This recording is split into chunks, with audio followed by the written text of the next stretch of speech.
polyethylene tetrahydrofolate reductase deficiency. Say that 4 times fast. How can you improve egg quality? Well, today we're talking about all the tips to improve egg quality naturally. And you're going to want to stay with me on this whole video because at the end I share some specific supplements that can help you improve egg quality and get your fertility up.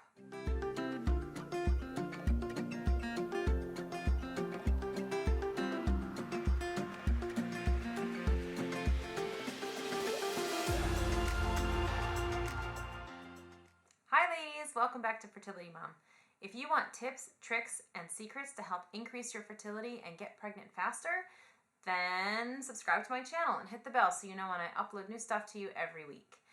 This week, we're talking about how to improve egg quality, and it's a question that I get asked a ton. A ton. A lot of you message me, I'm getting emails, I'm getting messages on Facebook all about how can you control your egg quality. And I get asked a lot, can I even control my egg quality? Is that even something that's possible? So yes, it is something that's possible.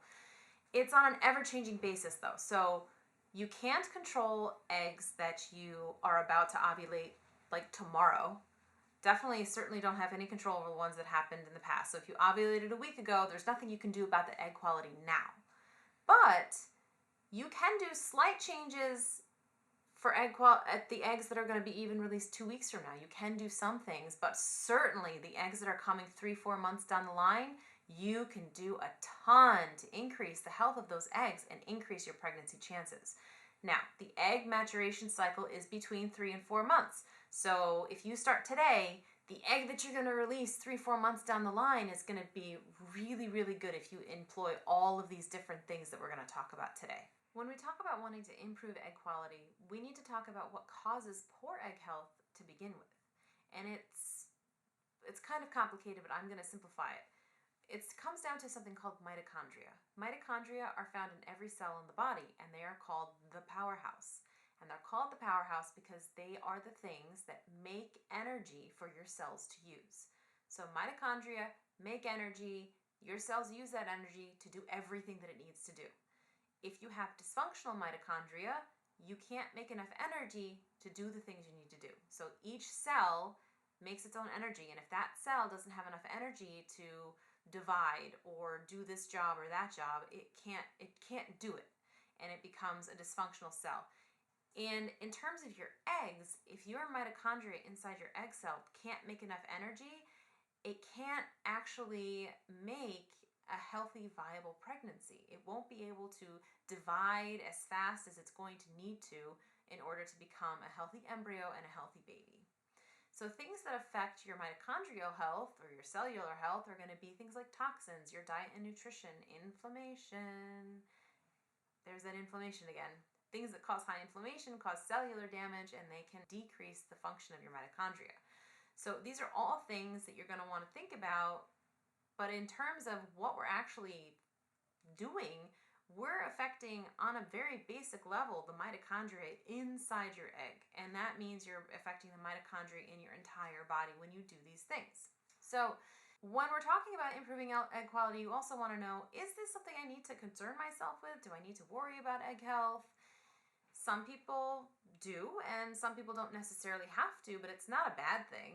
There's no reason why you wouldn't want to do this just anyways. It increases your fertility, it increases your pregnancy chances over the long run. So people who have had recurrent miscarriages, people who are doing IVF cycles where they're not getting a lot of follicle stimulation, or they're not getting any 5-day blastocysts that they can actually implant after, those are some reasons why you may want to consider increasing your egg health. Other reasons may be that if you've been trying to conceive for a long time and all of your blood tests come back normal, your fallopian tubes are open, and there's really no reason anybody can find, this may be one of the things that you might want to target. So it's not a bad idea for everyone to increase their egg health, but these are some specific types of situations where this may be something you really want to concentrate your efforts on. Okay, so now let's get into it. How do we actually increase our egg health? Well, we can do it from multiple areas in our life, which is nice because you can concentrate on one area, get that down, concentrate on another one. So there's 4 areas that we're going to concentrate on, and I'm going to go into them now. So the first one is going to be diet and nutrition. Yep. Yes, crazy lady is talking about diet and nutrition again because I love talking about it. This is my nerd zone. There are so many things that you can eat or stop eating to increase fertility and increase your egg health. I'm going to link to the last 2 videos that I did up in the cards here because there's a whole bunch of foods that you should be eating and there's a whole bunch of foods you should not be eating. Don't eat those foods. Watch that video. Don't eat those foods. Bad foods. So you're going to want to concentrate on making sure that you're eating a diet made up of whole, unprocessed foods that has enough fat and enough protein and a low amount of carbs. Not no carbs, unless you choose to. You can do a ketogenic diet if you choose to. But we're talking about maybe like 100 grams or so-ish of carbs in your diet and from good sources. So we're going to go to those videos and they'll tell you all about that. So diet and nutrition is a huge, huge, huge one to concentrate on.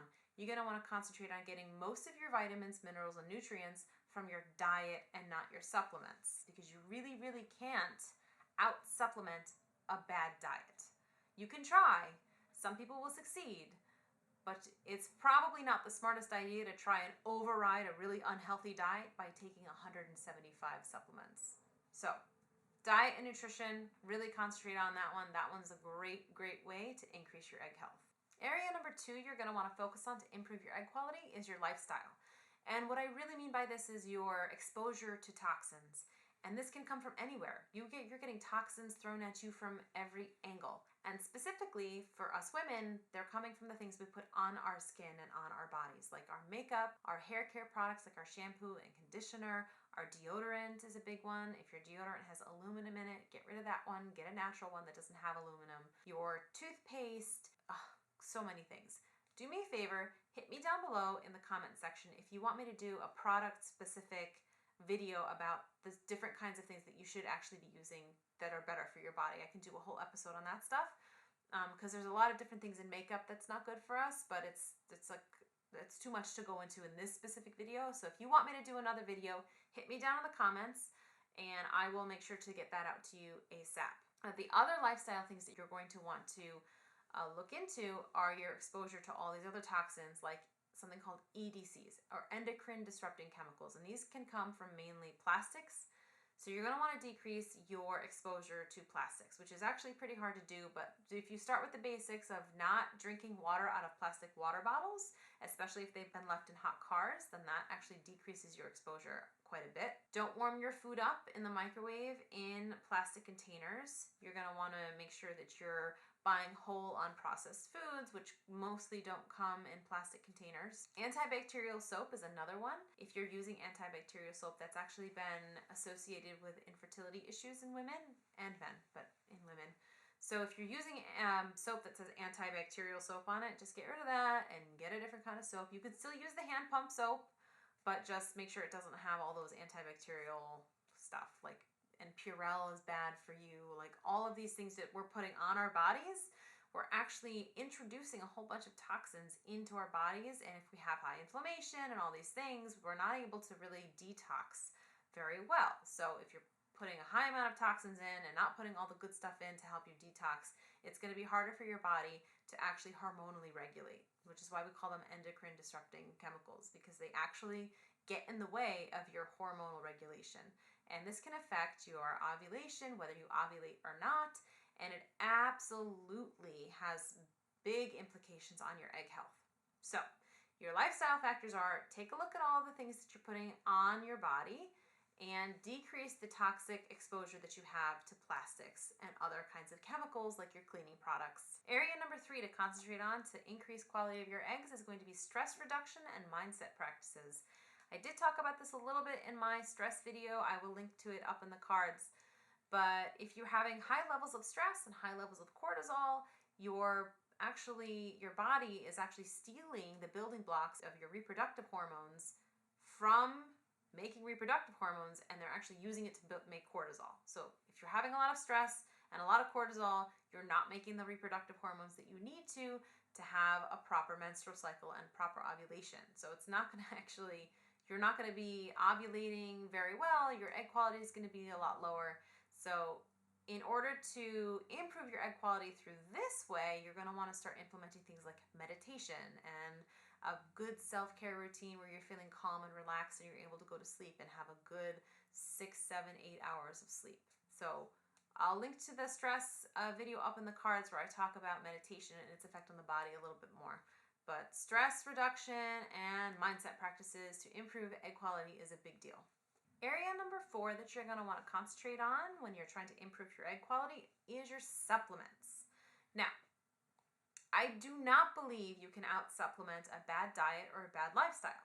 However, I do believe that supplements are an excellent tool for supplementing those things and making your overall health even better and giving your body that last oomph that it needs to really give your eggs a good kick out the door. So there are going to be lots of different supplements. There's like just thousands of them. So I'm just going to go over like a handful of really important ones that you're going to want to absolutely make sure that you take. And then we're going to go over a couple of the other ones that you might want to add in if you've been having recurrent miscarriages or if you're doing IVF. And of course, as you know, this is for informational and educational purposes only. Please consult your medical professional and your medical team before you start implementing any kind of weird cocktail. Okay? All right. You're going to want to make sure that as part of your supplement regimen, you're absolutely taking something called folate. Now, not to be confused with folic acid, while it is used interchangeably by many articles and even doctors, folic acid and folate are not the same.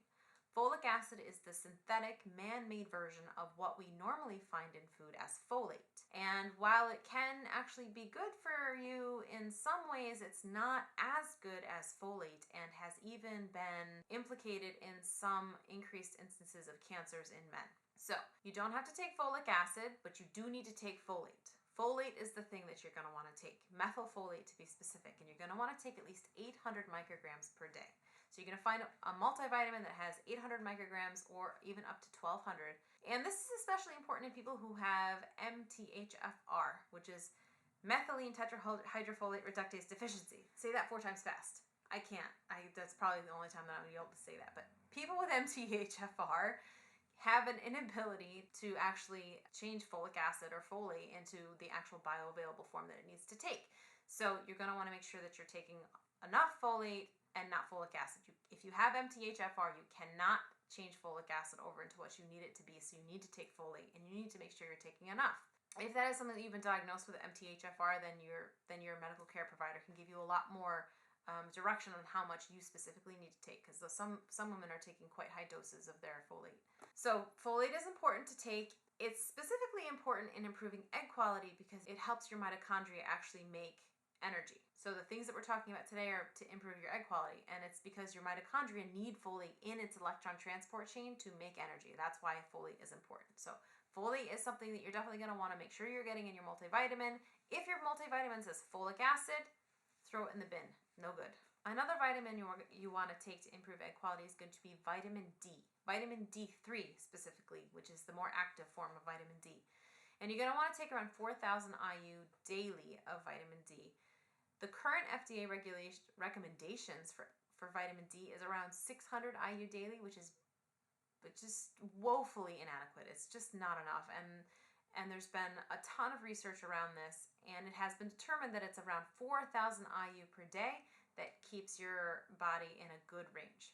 And you want your range to be around 50 nanograms per milliliter is what you want your vitamin D level to be. So if you have your serum vitamin D levels checked, you want it to be between 35 and 50 is optimal. If it's anything less than that, then your fertility is suffering. Vitamin D receptors have been found on eggs and ovaries and in men and testes, so that it's actually been determined that vitamin D is very, very important in fertility and in egg quality. So you gotta make sure that you're getting enough vitamin D to improve your egg quality enough. You do get vitamin D from the sun. That's actually our primary source of vitamin D. But we don't really spend a lot of time outdoors, and even in places that have a lot of sun, in the wintertime, you're not getting enough. So when you're outside in high-level sun without sunblock on and you're fair-skinned, you are able to make about 20,000 IU of vitamin D in like 15 minutes. You can also make sure that you're getting enough sunlight, or you can take your vitamin D supplement. Another vitamin that you're going to want to make sure you're getting enough of is vitamin B12. And now, we did talk about this in the food thing. I'm going to go over it really briefly here. If you are vegetarian or vegan and you don't consume meat products, you may have a vitamin B12 deficiency, which can cause a lot of infertility issues, and especially with the egg because your mitochondria need B12 in order to make energy. So if you do not consume meat or eggs, please make sure you are talking to your healthcare provider and finding out what exactly you need, because you should be getting your vitamin B12 levels checked. So I can't really give you a dose on that. You should have your vitamin B12 level checked with your doctor, especially if you don't eat meat, seafood, or eggs. If you do eat meat, seafood, and eggs, your vitamin B12 is probably pretty good. Make sure you have, 4 to 6 eggs a week. You should be really pretty good, or a couple of servings of beef a week, and your vitamin B12 level should be in correct range. Okay, one superb supplement that I highly recommend that you look into taking, and it's great for egg health. It's been shown in so many studies to increase egg health a lot, is something called coenzyme Q10. And you're going to want to take the ubiquinol form. There's two forms. There's ubiquinone and ubiquinol. And you're going to want to take the ubiquinol CoQ10 form. And the dose on that, if you're just starting your journey of trying to conceive, you can take 200 milligrams per day. And if you've been trying for a while, you have a history of recurrent miscarriages, or if you're doing IVF, you can take either 400 or 600 milligrams per day.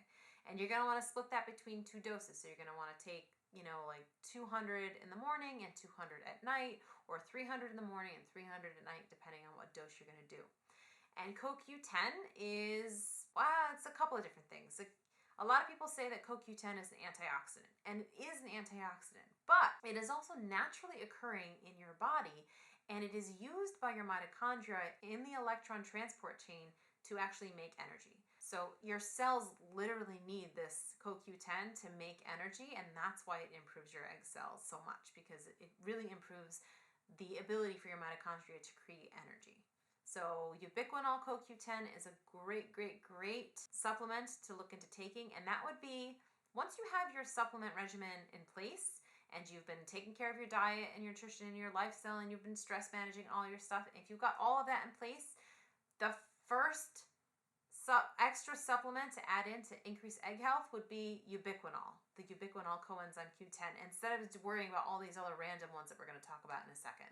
So definitely coenzyme Q10 is a great one. Another supplement that you may not have heard a ton about is melatonin. Now, I know you've probably heard of melatonin in terms of a sleep aid, but it has actually been shown to have implications in fertility and egg health as well. So what they found was women that were supplemented with melatonin actually had increased follicular size and increased rates of pregnancy in IVF. So there's a whole bunch of studies that looks at this stuff. But if you are trying to get pregnant naturally and you're not doing IVF, melatonin may not be the exact right fit for you. Although they are finding now that there are some studies that melatonin supplementation for women with PCOS is being found to be helpful as well. So if you have PCOS or endometriosis, or you're going through IVF, melatonin may be something you want to talk about with your doctor. If you are just starting to try and conceive, or you haven't been trying that long, then I would not add this right off the bat. Again, I do believe in supplementation, but I don't believe it's the cure-all answer for everything. I do believe that you need to address the other factors that we talked about first before you start to add on supplements. So this is one of those things that I'm telling you about, but I don't think you should add it right away. I think you should worry about the other things first to improve your egg health, and this can just be like a thing in the back of your mind that maybe you want to think about. Now, in terms of melatonin, it is something your body actually makes itself. So you can do things naturally to increase your own natural amount of melatonin. And these would be things like making sure you're getting more sleep, decreasing the amount of screen time that you have before bed, because the blue light from the screens actually affect the amount of melatonin that your body can make. They also make these glasses that actually decrease the amount of blue light that your eyes actually see. I'll put a link down below for those. I actually have a pair and I love them. I wear them every night.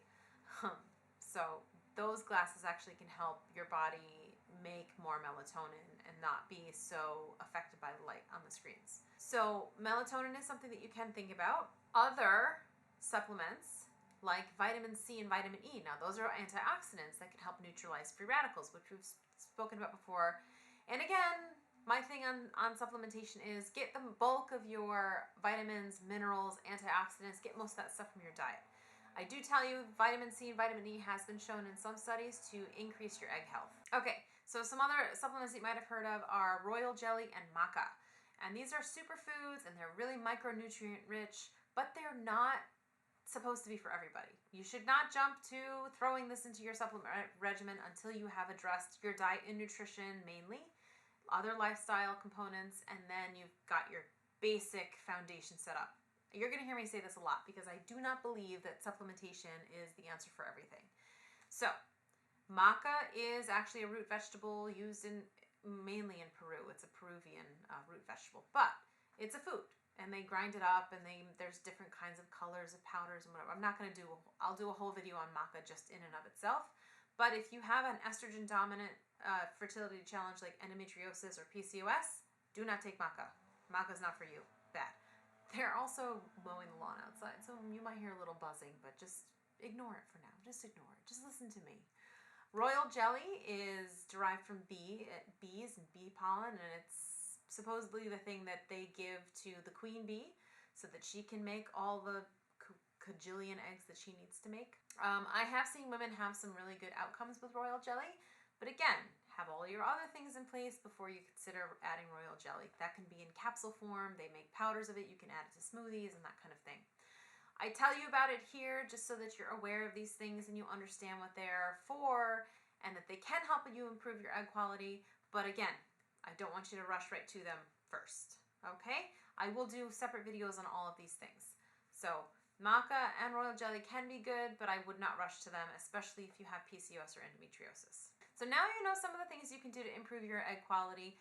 Focus on diet, nutrition, and lifestyle, and reducing stress first. Make sure you have your foundational supplement regimen that's really quality and good to go. And then once all that stuff is set, then you can worry about the other stuff. So if you have not downloaded my 5-step fertility boosting guide, then hop down into the links below, sign up to my email list and get on there so you can get that boosting guide. We have a fertility nutrition program coming out really soon that's going to be very beneficial for you to improve your egg health through diet and nutrition. This is going to give you tons of information on how you can do that through food, which is something I very, very much believe in. Comment down below if you want me to do a product-specific video about all of those different kinds of toothpastes and hair care products that I was talking about before. And I will see you on the next video. Bye, ladies!